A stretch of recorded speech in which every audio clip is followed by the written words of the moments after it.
नस्लों की बहुत सारी बातें हैं, लेकिन अब नस्लों पे ही चले। भारत से अलग, भारत की तो बहुत सुन ली हुई थी और सुन लेना, नस्लों की बात सुन लो।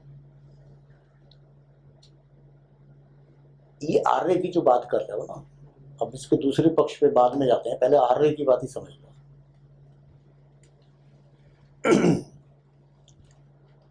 और ये समझो कि कोई क्वेश्चन दिमाग में फंस जाए तो कैसे सोचेगा। जर्मनी में हिटलर ने कहा मैं आर्य हूं, शुद्ध आर्य मैं हूं, स्वास्तिक का चिन्ह भी बनाया उसने उल्टा करके कि हमारा भी यही चिन्ह है। अब ये थ्योरी चली कहां से? तो मैंने बताया कि विलियम जोन्स ने कहा कि संस्कृत, लैटिन और ग्रीक एक सी भाषा है, ठीक है। और ये एक सी भाषाओं का जन्म जो है वो यूरोप और एशिया के बॉर्डर पे यहाँ हुआ, जहाँ से जर्मनी पास पड़ता है। जर्मनी है, मान लो थोड़ी देर को जर्मनी हो गया सेंटर है। ये तो भी थ्योरी बन रही है 1757 के बाद। अब तुम्हें समझाएंगे कि कब की बात है। अभी तो आपको समझाया जाएगा कि आर्य कौन होते हैं, उनकी नस्ल क्या है, प्रजाति क्या है, लेकिन आर्य की थ्योरी बन रही है कि आप मिलके एक हैं और ये आर्य हैं और ये श्रेष्ठ है। अब ये हैं कौन? तो भारत दुनिया की प्राचीन प्रजातियों में, प्राचीन प्रजातियों का विश्लेषण दुनिया में होकर सामने आया कि भाई 7-8 तरह के लोग हैं दुनिया में, है ना। काकेशाइट, मंगोलाइट, हाँ, ऐसे अफ्रीकन्स, ऐसे करके लोग हैं। भारत के बारे में भी विश्लेषण हुआ, दुनिया प्रजातियों का विश्लेषण हुआ। एक्चुअली जो नार्डिक्स हैं, काकेशाइट की एक शाखा, तो नार्डिक्स की जो संरचना है, इन्होंने नाक सबकी नापी, सर नापा, थोड़ा थोड़ा अंतर नापी, खड़ा करा। तो इन्होंने कहा जो नार्डिक्स थे उनकी जो संरचना है उसको उन्होंने डिक्लेयर करा कि ये आर्यों की मूल संरचना है, आर्यों की मूल संरचना। तो आर्यों का वर्णन सेट करा कि ये इस तरह के होते हैं, ऊंची नाक और ये और वो और वो। तो अब ये आर्य थ्योरी बनाई तो गई थी हिंदुस्तान के ब्राह्मणों से अपना संबंध जोड़ने के लिए, विलियम जोन्स ने। अब मैक्स मूलर ने इसको लैटिन ग्रीक की बात को बढ़ा के आर्य की बात कर दी। और इंग्लैंड में एक यूनिवर्सिटी बनी, ऑक्सफोर्ड थी, मतलब उसमें एक विभाग बनाया गया, वेद विभाग। अब आप देखिए कि अंग्रेज कितने समझदार हैं। मैंने इतिहास की बात बताई कि इतिहास अंग्रेजों ने लिखवाया, तो ऑक्सफोर्ड यूनिवर्सिटी में एक वेद विभाग खुला। वेद विभाग में संस्कृत के विद्वान के रूप में मैक्स मूलर की नियुक्ति हुई, हेड ऑफ द डिपार्टमेंट, ठीक है। मैक्स मूलर का काम क्या था? मैक्स मूलर का काम था भारतीय ग्रंथों को पढ़ना, संस्कृत के, और अंग्रेजों की थ्योरीज के और अंग्रेजों के शासन को दीर्घकालिक बनाए रखने के लिए उसमें संशोधन कर देना, और भारत के मूल ग्रंथ जितने भी गायब हो सकते हैं उन्हें गायब कर देना, ठीक है। आपके ग्रंथ गायब होके जा रहे हैं कहाँ? ऑक्सफोर्ड यूनिवर्सिटी वेद विभाग। और वहां मैक्स मूलर के निर्देशन में लोग क्या कर रहे हैं कि उसका ट्रांसलेशन ऐसा कर रहे हैं जिससे आप अपने आप को बेवकूफ मान सको, ठीक है, या लड़ सको आपस में। वो ट्रांसलेशन होके वो चीज फिर हिंदुस्तान आ गई। अब हम आज भी उन्हें ही पढ़ने को बाध्य हैं, हम आज भी उन्हें ही पढ़ने को बाध्य हैं जो वेद विभाग ने स्वीकृत ग्रंथ करे कि भाई ये चीज ये है, ये चीज ये है, ये चीज। अब ये थ्योरी बन गई श्रेष्ठ की। तो भारत में ब्राह्मणों के अंदर आई गया, ब्राह्मणों के बाद पूरे हिंदुओं में आ गया कि हम आ रहे हैं, और पॉलेमिक हो गई। दयानंद सरस्वती ने कहा हमें शुद्ध आ रहे हैं, उन्होंने वेदों का अनुवाद अंग्रेजों से थोड़ा डिफरेंट कर दिया, लेकिन मूल भावना उनकी अंग्रेजों से जुड़ी रही। यानी वेद जो है केवल प्रकृति की बात कर रहे हैं कि अग्नि की पूजा, इसकी पूजा, प्रकृति पूजक टाइप से है। और चरवाहे लोगों के गीत थे ये, वो कहते थे चरवाहों के गीत।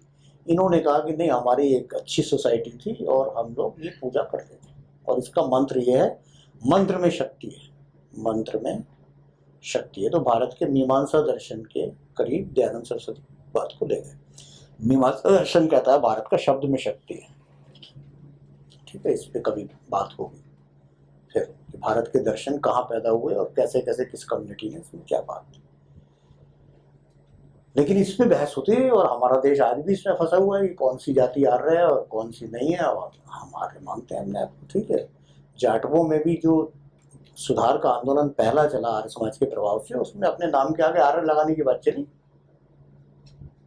अपने नाम के आगे आर्य लगाने की चली, तो श्रेष्ठ माना। तो उन्होंने समझा दिया कि आर्य माने श्रेष्ठ होता है। अब श्रेष्ठ लोग होने लगे अपने आप को आर्य कि हम श्रेष्ठ हैं, बाकी गैर श्रेष्ठ हैं। तो ये थ्योरी आ गई। अब देखिए, हमें सोचना पड़ा यार इंग्लैंड वालों ने ये थ्योरी क्यों बनाई, जो उनके गले में जर्मन हिटलर के ने गले में हड्डी अटका दी इसी थ्योरी से। तो इंग्लैंड वाले क्या बेवकूफ थे जो ऐसी थ्योरी बनाई? ये क्यों नहीं कहा कि इंग्लैंड से चले हम, जैसे आज अमेरिकन कह रहे हैं। आप जानते हैं, अब जो नया इतिहास आएगा उसमें ये आएगा कि अमेरिका से चले लोग, अमेरिका से घुड़सवार चले और यहाँ गेहूं के जंगल होते थे उनमें रहे और वहां से यहाँ बसे आके, या ये बन चुका है सब फॉर्मेट। तो इंग्लैंड की जगह इन्होंने जर्मन क्यों कह दिया यार? बात सोचने की थी। उत्तर की खोज करनी होती है प्रश्न के साथ। तो हमने भी कई साल परेशान रहे यार, ये क्या बवाल करा इन्होंने, ऐसे क्यों करा? तो मालूम ये पड़ा कि इंग्लैंड का इतिहास पढ़ने पे मालूम पड़ा कि इंग्लैंड में जो सैक्सन जाति है, जो वास्तविक शासक है वहां, वो अपने आप को जर्मनी से तो गए थे, वो जर्मनी से गए थे इंग्लैंड। इंग्लैंड के मूल लोग तो दबा दिए उन्होंने सैक्सन्स ने, और सैक्सन्स के बाद ये डैन लोग पहुंच गए। इनकी और सैक्सन्स की मारकाट चलती रही बहुत दिन तक, फिर ये भी एडजस्ट हो गए। लेकिन तो सैक्सन चूंकि यहाँ से गए तो सैक्सन लोगों ने अपनी तो थ्योरी बना दी कि भाई हम पैदा यहाँ हुए थे, फिर हम इधर को चले गए और हिंदुस्तान वाले इधर को चले गए, ईरान वाले भी अपने में जोड़ लिए, ईरान वाले इधर को चले गए, है ना। तो ये थ्योरी उन्होंने प्रोपगेट की। तो मतलब जैसे देश के अंदर ही विविधताएं हैं हमारे, मतलब कुछ इंफीरियर हैं कुछ सुपीरियर हैं। जैसे ये पंजाब जो उत्तरी, इसमें थोड़ा सा लगता है कि ये लोग जुझारू हैं, मतलब भौगोलिक कारण जो इधर बसता है उनमें जुझारूपन है। और देश के अंदर ही बहुत से ऐसे कोने हैं जहाँ, जैसे बिहार की साइड में, वहाँ पे लोग आध्यात्मिक थोड़े से ज्यादा प्रवृत्ति के होते हैं। देखो अभी हम जो बात कर रहे हैं उसे समझ लो। हिटलर ने उस थ्योरी का प्रयोग करके अपने को कहा मैं शुद्ध आर्य हूँ, हम कहीं नहीं गए, हम यहीं रहे, हमारा किसी से खून नहीं मिला, हम शुद्ध आर्य हैं। और चूंकि आर्य ही सबसे श्रेष्ठ कौम है, इसलिए हमें दुनिया में शासन करना। ये इसका फांसीवादी स्वरूप बन गया। चूंकि हम दुनिया में सबसे श्रेष्ठ हैं तो दुनिया का शासन हम करेंगे। और उसने अच्छे से तैयारी करी और अपने लोगों पे अच्छा सा नशा चढ़ाया। अब कोई ऐतिहासिक भूल उसने कर दी रूस से लड़ने की, नहीं तो इन्हें सबको तो निपटा दिया था उसने, इंग्लैंड में निपटा देता। तो ये वहां तक थ्योरी बात समझ हो गई, आप समझ गए आर्य थ्योरी और प्रजाति। अब आप प्रजाति पे जानना चाहते हैं ना, तो प्रजातियां जो है पूरी दुनिया में जितने मंगोलाइट हैं ये वो हैं, इनका एक विज्ञान बन गया और ये पढ़ाया जाता है एंथ्रोपोलॉजी में कि भाई ये प्रजातियां हैं, उनका सम्मिश्रण हुआ। भारत में कैसे हुआ ये बात अलग है, इस पर अलग से सोचेंगे। अब आपकी बात पे आते हैं, क्या पूछना चाहते हो आप? मैं पूछना आप भी कहते चाहते हो कि यहाँ की अलग दिखते हैं, वहाँ के अलग दिखते हैं। नहीं, मेरा कहने का मतलब ये है कि जो सुपीरियरिटी और इंफीरियरिटी और देखो, इसके अंदर है, ये कहीं ऐसा हमारे अंदर कौन सी वो है कि हम कहीं ऐसा तो नहीं कहीं हम वैसे जेनेटिकली इंफीरियर हैं या फिर सुपीरियर हैं? देखो जेनेटिकली इंफीरियर सुपीरियर कुछ नहीं होता, ठीक है, क्योंकि जेनेटिकली इंटरेक्शन हो चुका सब में। प्रॉब्लम ये है कि अभी किसी का खून शुद्ध खून के रूप में नहीं है, ना भारत में ना दुनिया में। अब दुनिया में कहीं हो भी तो हमें पता नहीं, कुछ ने अपनी कौम बचा के रखी, यहूदी अपने अंदर शादी कर लेते हैं इसीलिए कि हम बचे हुए हैं। लेकिन भारत में तो ये इंटरेक्शन खूब हो चुका। जब इंटरेक्शन हो चुका है तो जेनेटिक तो सबके अंदर चली गई इधर से उधर। अब किसके अंदर क्या कमाल दिखा रही है, क्या कमाल दिखा रही है, नहीं दिखा रही है। दूसरा सवाल है कि देखो दो रीजन होते हैं। एक होता है कि अमेरिकन की एक निश्चित लंबाई ज़्यादा होगी और जापानी की कम होगी। देखा ना क्यों? ये मसला भौगोलिक है। हाँ, अमेरिकन वाइट बनने लगेगा और ये रेडिश हो जाएंगे लाल। एक ही आदमी अगर जापान से जाके अमेरिका रहने लगे तो 8-10 पीढ़ियों में उसमें चेंज आना शुरू हो जाएगा, उसकी लंबाई बढ़नी शुरू हो जाएगी, उसका रंग बदलना शुरू हो जाएगा। अमेरिका से जापान जाके रहने लगे तो उसके साथ दूसरी घटना घटेगी। समझ गए? ये ज्योग्राफिकल फैक्टर है। तो एक तो हमारा ज्योग्राफिकल फैक्टर है कि हम भी हिंदुस्तान में नॉर्थ से साउथ की ओर डिस्टेंस है, लंबाई चौड़ाई ऊंचाई में। ठीक, पहला। दूसरा जो है मिलिटेंसी, जिस कबीले को बार बार लड़ना पड़ता है उसको मिलिटेंट ज्यादा होना पड़ेगा। तो ये जो हमारे सीमाई इलाके जैसे अफगान है तो आज तक मिलिटेंट है ना। दरअसल मैं शिमला में जैसे पढ़ा हूँ तो वहाँ अफगानिस्तान के स्टूडेंट भी थे और बांग्लादेश के भी थे, तो उनमें उनके बीच में कई बार फाइट हुई, मतलब कई साल तक हमारे सामने। तो वो हर बार उनको पीटते थे और जबकि वो संख्या में बहुत कम थे अफगान ना। हाँ, तो इसलिए हमारे देश पे सारा आक्रमण का क्षेत्र क्या था? यही इधर रहा, अफगानिस्तान और इधर से शुरू से एंशियंट से लेके अभी तक, चाहे अरब आए, कोई तुर्क आए, कोई भी आए, इधर से आ रहा है ना, उधर से तो आ नहीं रहे। तो उधर तो अपनी आपस की लड़ाई अलग है, लेकिन ये चैलेंज है नहीं। तो एक तो ज्योग्राफिकल फैक्टर हो गया, दूसरा एक प्रैक्टिकल फैक्टर हो गया कि इन्हें लड़ना ही है। और देखो चाणक्य ने जो कहा, उसने पूरा गांव बनाए गढ़ों का विनाश करके, लेकिन उसने ये कहा कि सीमा पे गढ़ छोड़ देने चाहिए।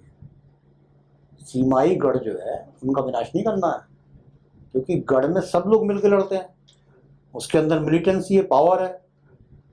तो सीमा पे अगर वो रहेंगे, नहीं तो ये अफगानिस्तान और इसको भी हम लोग बनाना देते, ब्राह्मण व्यवस्था और वर्ण व्यवस्था सब बन जाती।